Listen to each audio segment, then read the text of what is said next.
So, to begin with, the session for today is about the scope of case study writing for the purpose of publication.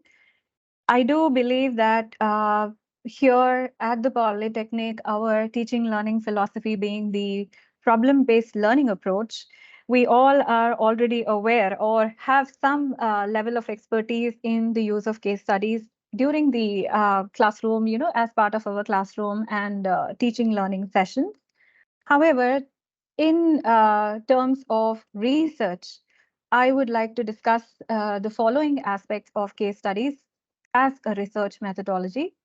So we would cover the following contents. We would have a look at what case study in research means and the different types, the designs, overview of case studies as a methodology itself, and then the structure. Some discipline-specific applications of the case study method. These could be potential or even current areas of research in the disciplines.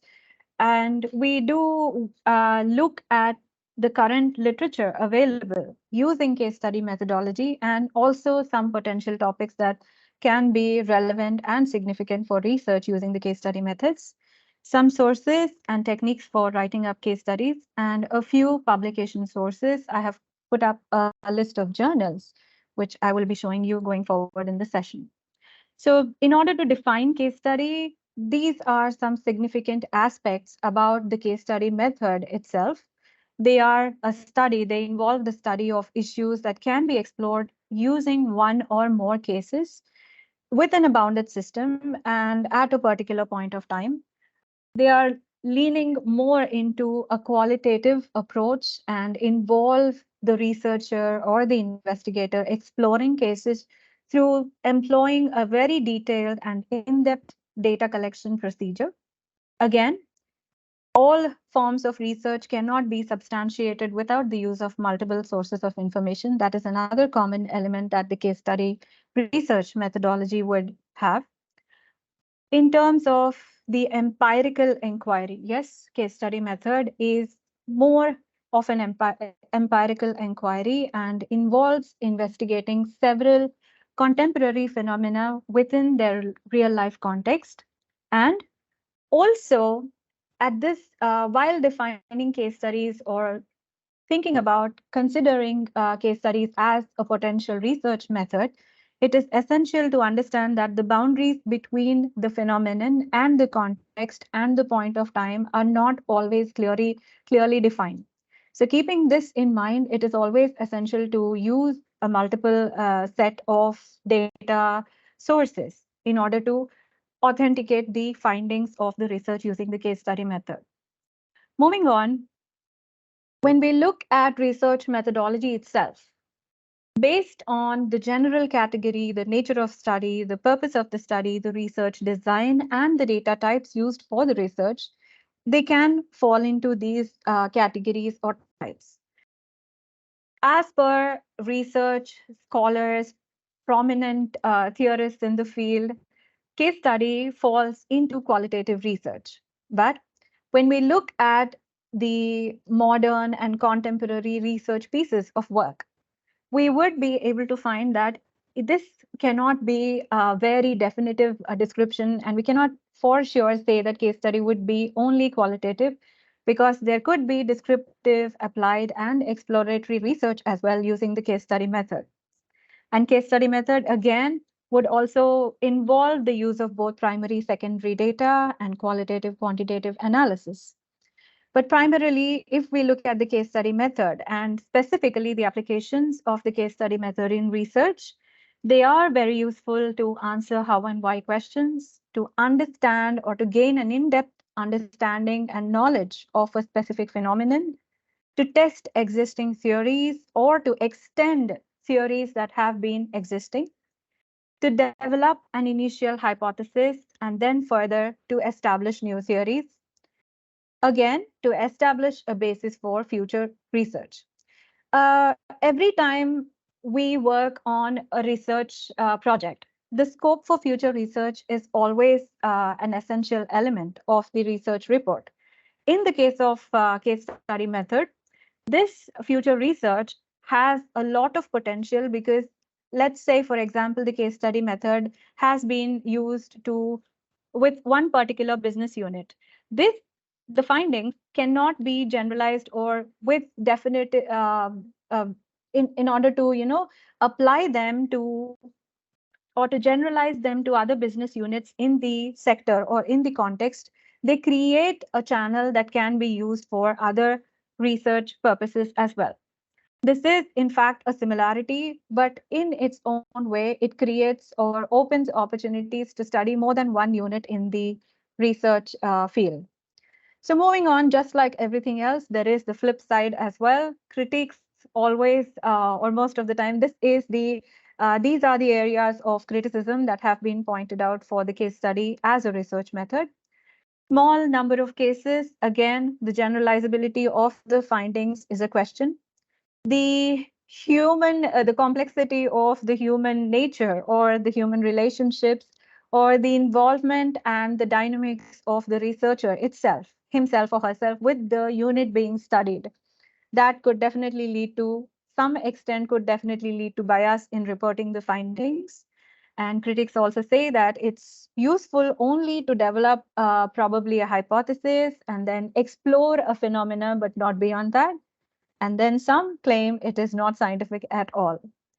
However, while looking at the different case study methods and moving forward with the different contents of this presentation, we would be able to agree that these shortcomings can be dealt by careful scrutiny and a few tips.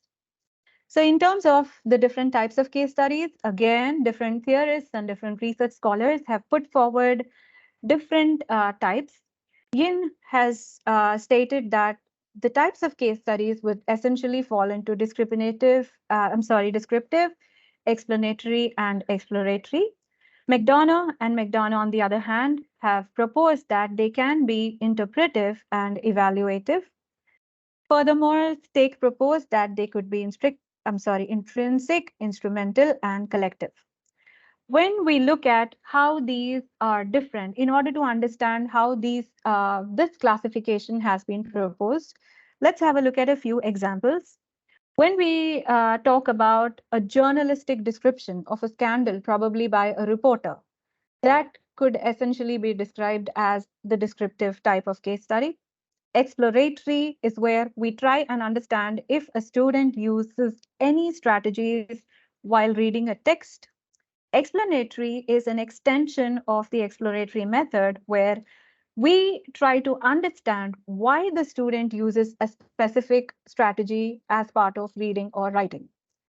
Interpretive could be where a socialist is trying to ask people why they twirl their hair when they talk. This involves the discovery of social patterns and is very appropriate when studying society and the culture and dynamics in the society. Evaluative is, again, one step ahead of the interpretive case study, where the researcher makes a judgment and adds that to the phenomena that they have discovered as part of the interpretive study.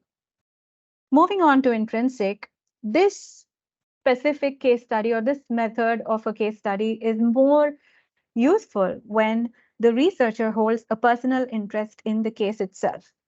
So, for example, when you are trying, this is, I think, very commonly used in the psychology and life sciences specializations. So, here, a study on how the life experiences have shaped the personality of an individual or have shaped or resulted in certain behavioral patterns of the individual could be an example of intrinsic. Moving on to instrumental, the researcher works by selecting a small group of subjects in order to examine a phenomenon. Again, for example, where you try to study the language learning aspects in a bilingual school. That is an example of instrumental case study method. Collective is where the data is coordinated not from one, but from more than one and several different sources, such as schools or individuals. One example for this could be a researcher who is trying to study child obesity rates. This researcher would look at data both from the eating habits of children at school as well as eating habits of children at home. So these are some of the different types of case studies put forward by prominent researchers. Moving on to case study design. Case study design could essentially involve the use of single one case unit or multiple case studies. In the single case study, again, the unit of analysis could be holistic, where only one specific aspect of the case or context selected is being studied. Let's look a little further into these. So this would be a conclusive or all-inclusive description of the case study design.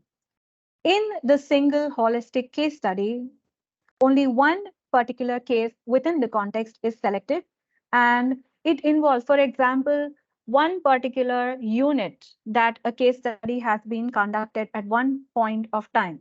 If you go back to this same unit in a different period in time and you try to study the same questions, that could be an example of single holistic case. When you look at single embedded case study design, that involves the study of one case, but with more than one embedded unit within the case that are being reviewed. For example, in continuity of, let's begin with case study, the first single holistic case study. Let's say in the higher education, in the field of higher education, that being the context, if you are trying to look at employee engagement in one particular university, that could be an example of single holistic case study. Moving on to single embedded case study, where you are looking at the higher education sector, one specific university, but different schools within the university, within the same university, are being studied. That is an example of single embedded case study. Moving on to multiple holistic case studies, you are looking at the same context, but with four different units being studied for the purpose. So we have four different cases that are being reviewed within the same context.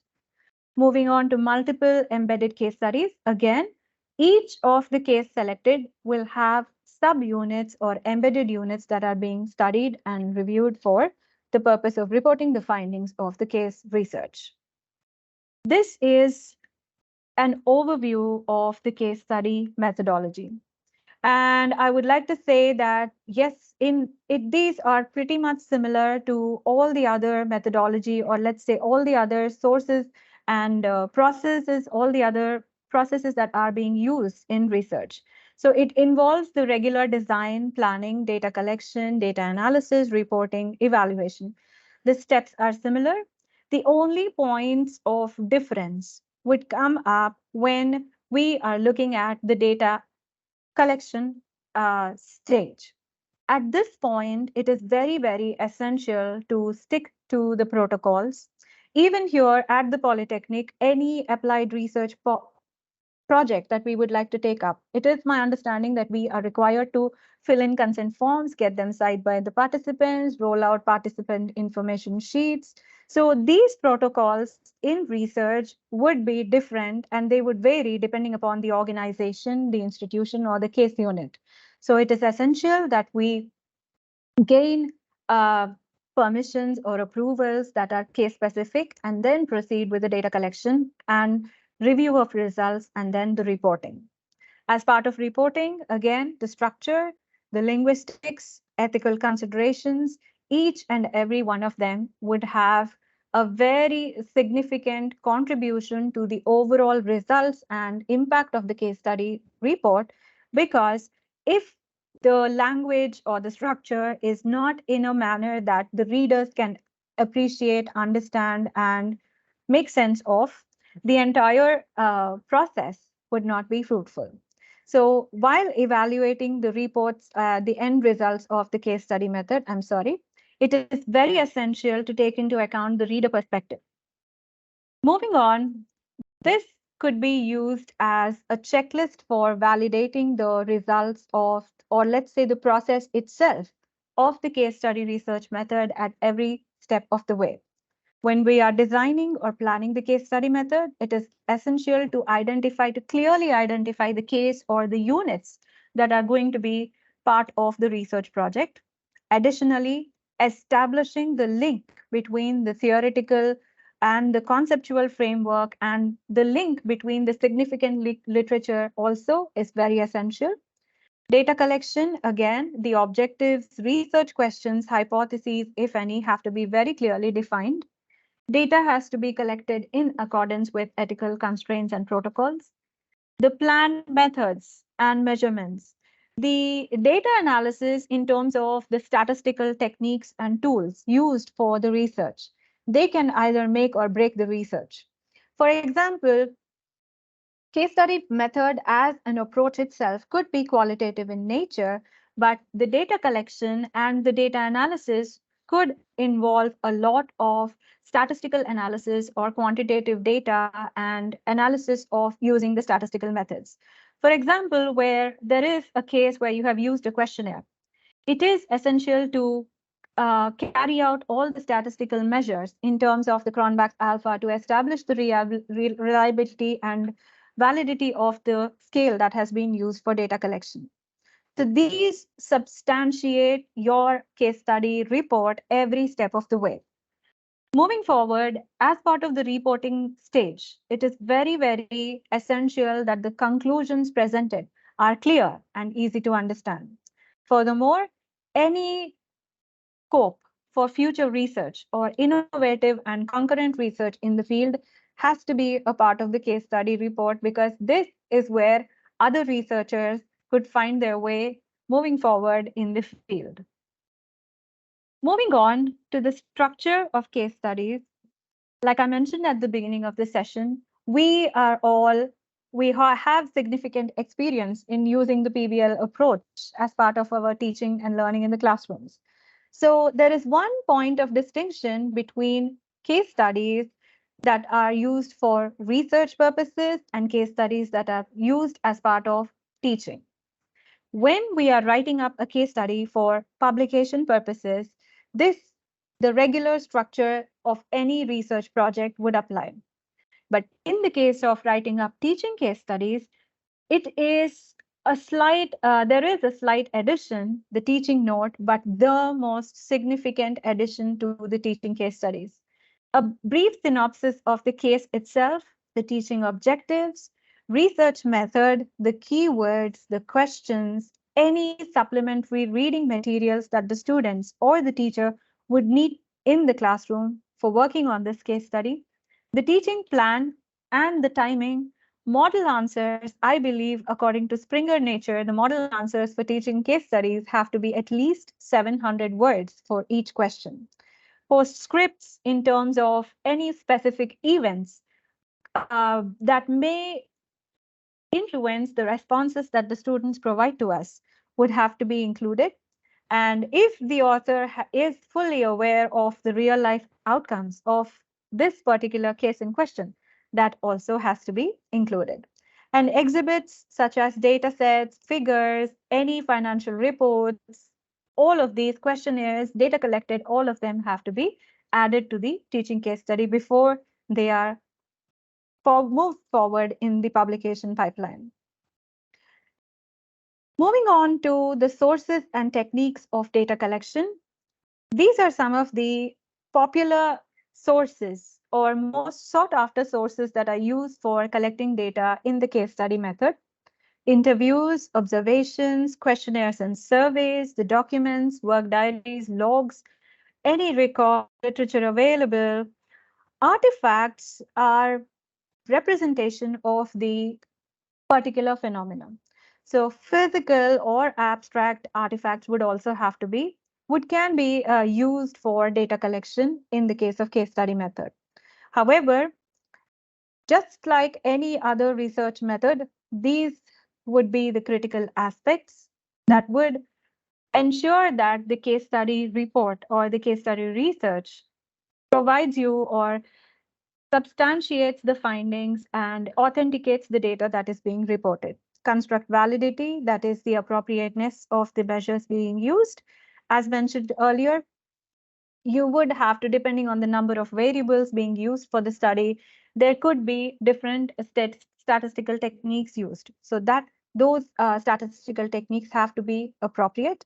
Internal validity is where we establish the fact that the correlation between the variables or the areas being studied in the case study method, they could be very dynamic depending upon the nature and the external conditions and any other aspects that may change.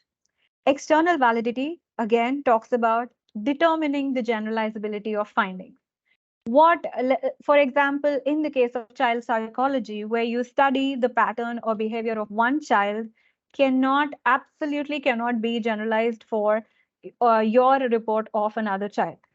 So every specific case, especially in the allied and health sciences, the external validity is very, very critical.